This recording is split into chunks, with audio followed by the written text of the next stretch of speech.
The first person I ever interviewed on the radio was Soupy Sales. I was a huge fan. I used to rush home in my early 20s to watch Soupy in black and white. Everything he did made me laugh, and I highly recommend that you go to YouTube and check out Soupy Sales and Alice Cooper. It's about 3 minutes long. I guarantee you'll be on the floor.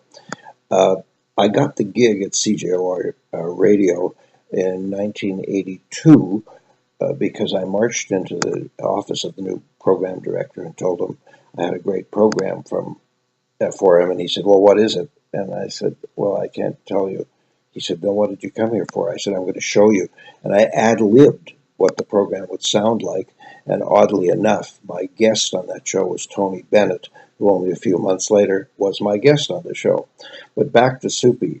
Soupy agreed to do the interview on a Sunday afternoon. I went into the station. I'd never used this equipment before. And Soupy was on the phone from his home in New York.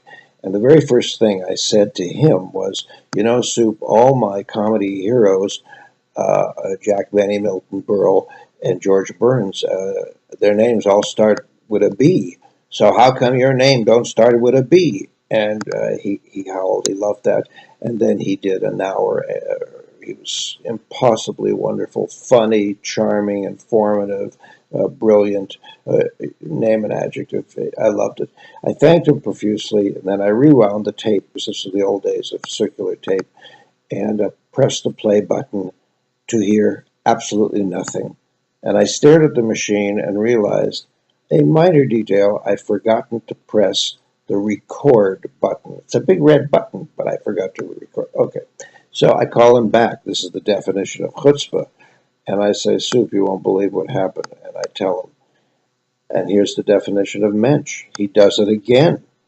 And he was just as good, if not better. He was amazing. Pickle. There are actually so many lessons to be learned in this odd experience. But the one that I savor is that, when you really love someone and admire what they do, they know it, and they give you everything they've got.